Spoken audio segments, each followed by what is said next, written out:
You are now stepping into a very relaxing video. Take a long, deep breath.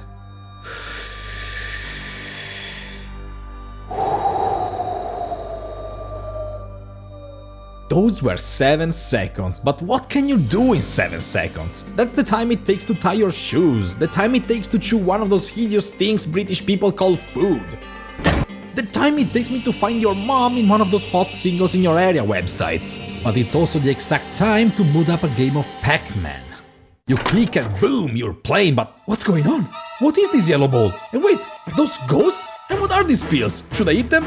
I guess I'll eat them. And wait, but now the ghosts are running away, but why? Is this actually some kind of metaphor? That we're all just mindless drones driven by an insatiable desire to acquire more and more wealth without stopping 1 second to think about the consequences, ignorant of the fact that all of this is just a cheap way to suppress our fear of death and our past regrets that you can only temporarily shut down by swallowing pills engineered to numb our senses?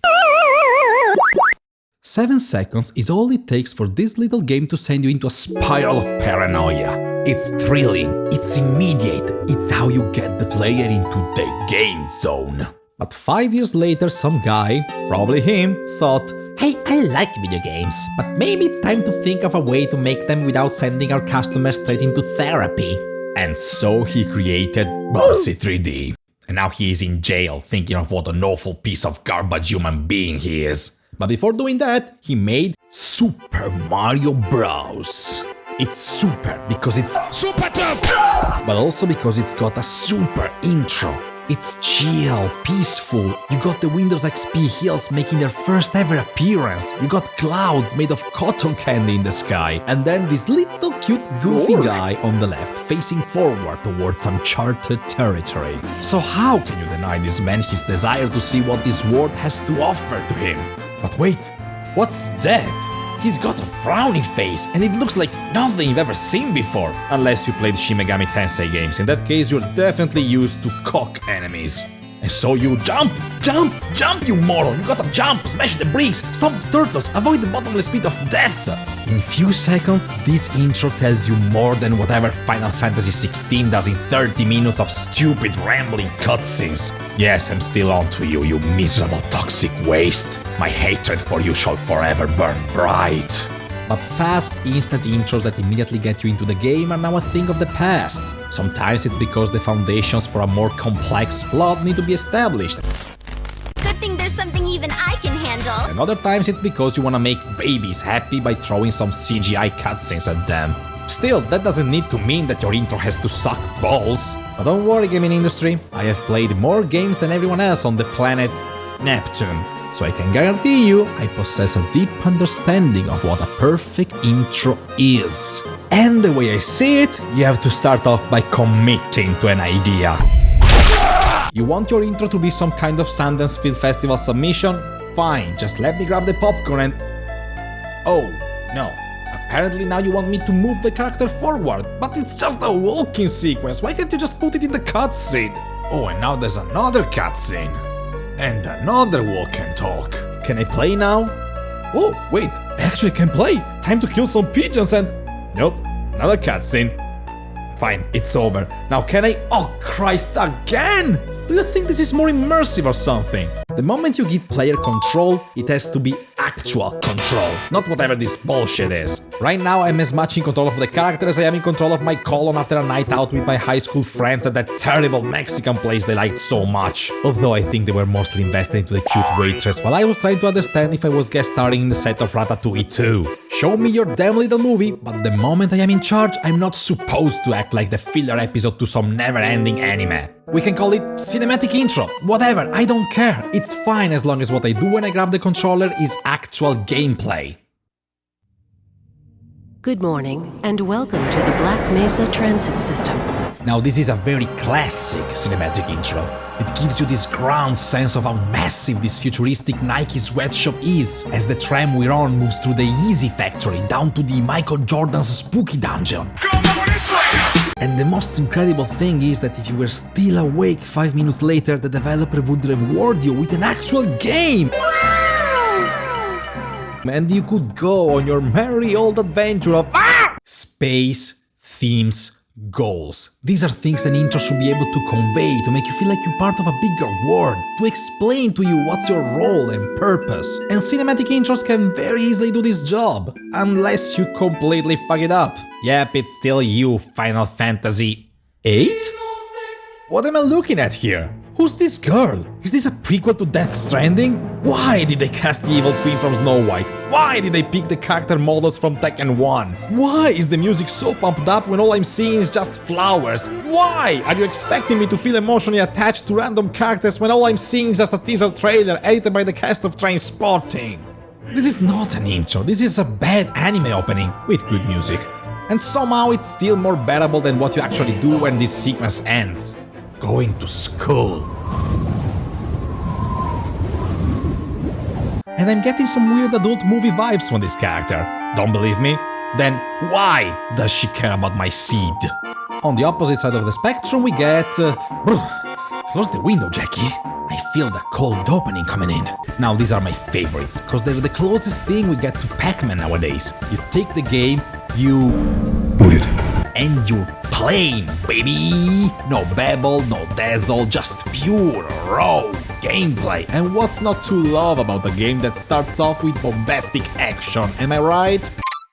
Okay, so to be precise, this is not the literal definition of a cold open, but I couldn't find a better way to describe a game that starts off with gameplay almost immediately. And you know what? This is my video. I can say and do whatever the hell I want. Here, watch this PS3 commercial.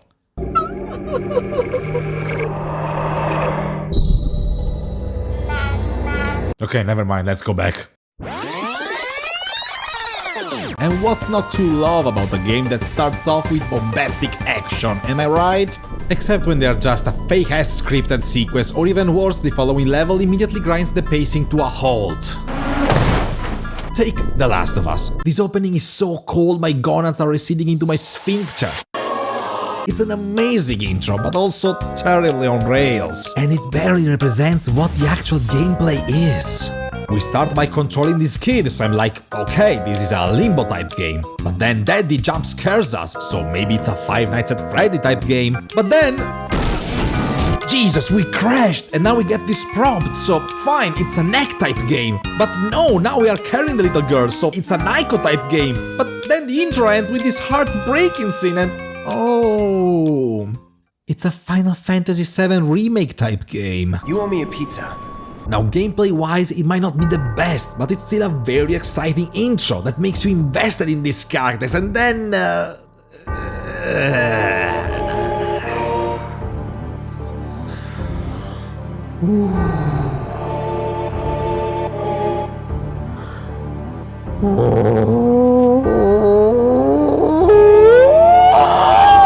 This is me now. Why? Because blue balling me like this should be illegal. You can't go from this to this, or this to this, that.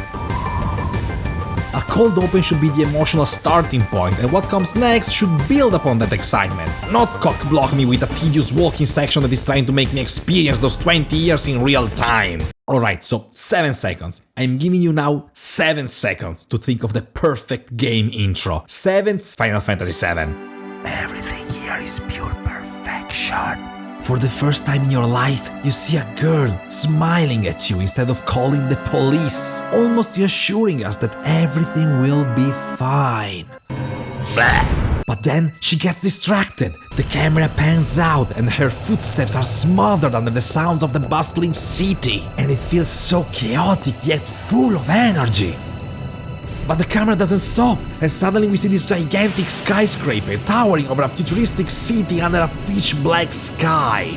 Smoke being pumped out from these immense silos. But we barely get the time to absorb this information before the camera starts zooming in again, and that's when the music kicks in with the...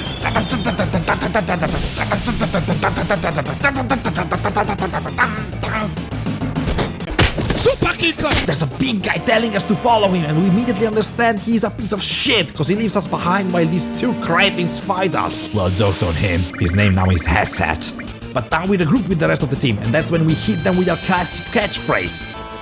Gets. And then we get this shot.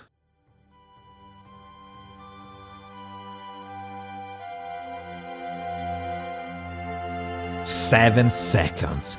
7 seconds are all it takes for this one frame to describe the entire game without stopping the flow.